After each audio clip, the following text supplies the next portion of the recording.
Welcome back to the kitchen. I'm channeling my best Giada.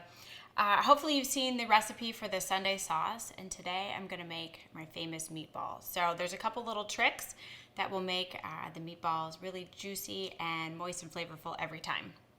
All right, so actually we're going to start by making the breadcrumb mixture first.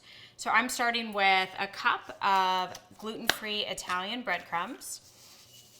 These I ordered off Amazon. They're the Jillian's brand. They're super tasty. And I will add also 3 eggs. So I just want to whip those up. And what's great about this is I'm going to season the breadcrumb mixture and incorporate all of that before I ever mix in my meat. So I can just kind of dump all this in together. So I've got the 3 eggs there. I'm going to add to that about a cup of unsweetened almond milk. Seems to be my go-to for non-dairy milk.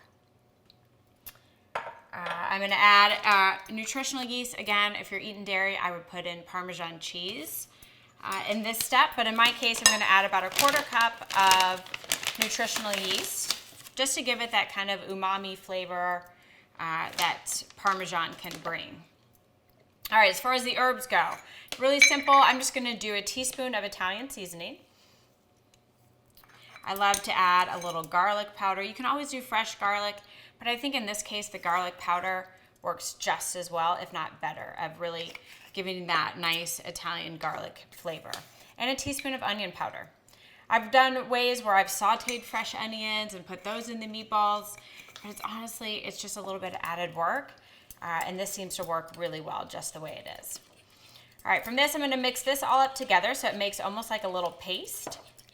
I'll season this with salt and pepper, and then it'll be time to add our meat.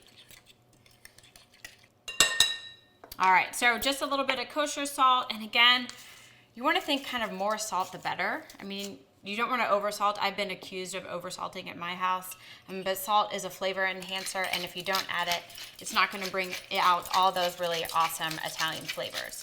All right, little freshly ground pepper. I'll give that a stir.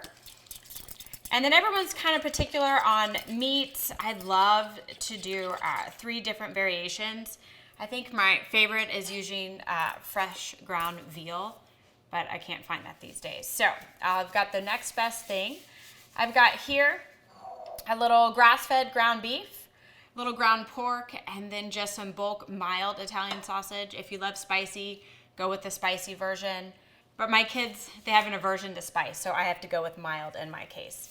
So I'm just going to add the meat, and if you're living in a pandemic, you probably have a handful of these nice handy-dandy plastic gloves, which I use when I mix meatloaf or meatballs. It's great because I don't get it into my rings and under my fingernails.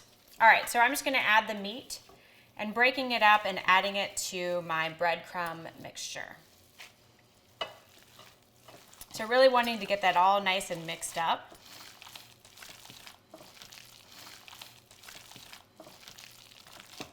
All right, so that meat mixture is nice and incorporated, and what's really great, until you feel really comfortable with making these meatballs, and really this idea or this recipe can go for all kinds of different meatballs, chicken meatballs, Asian style. So that idea of really soaking the breadcrumbs and getting all that flavor incorporated before adding the meat can be used in all kinds of different variations. So again, if you're not totally comfortable and you're like, did I add enough salt? Do I want to adjust my seasonings? I love to make a tester meatball. Plus my husband and my kids like to eat it. So I'm just going to heat a little bit of olive oil in a pan. Just make a small meatball before I go and commit and put them in the oven and to see if I like where my seasonings are. So we'll just fry this up. It just takes a few minutes, and honestly it's better than having a whole batch of bland meatballs.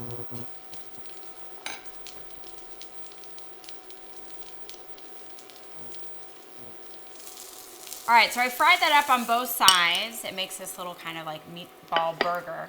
And then we're able to just test the seasonings. And really, that's great. You can add more salt at this point. If you want it a little heavier on the Italian seasonings, you can adjust it that way. But that's really good. All right, so when rolling the meatballs, I like to make them about 2 inches in diameter. And you want to get them about as even as possible. And you also don't want to compress the meat, so you still want to keep it kind of light and airy. So I'm just giving it a really loose roll. Placing them just a few, I don't know, about a ½ inch or so apart on my roasting pan. Also with my roasting pan, I've used this with the slots, and I prepared it with a piece of foil underneath to catch all the drippings. It just makes cleanup a little bit easier.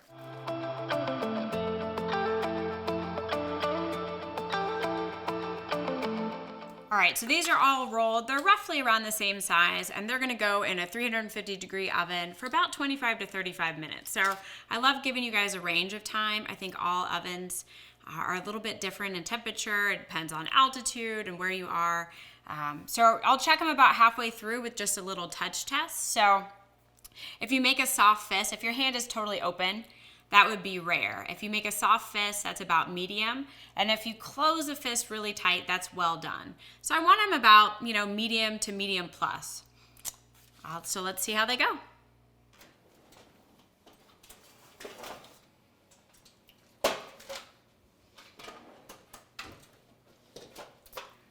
So these meatballs look absolutely delicious.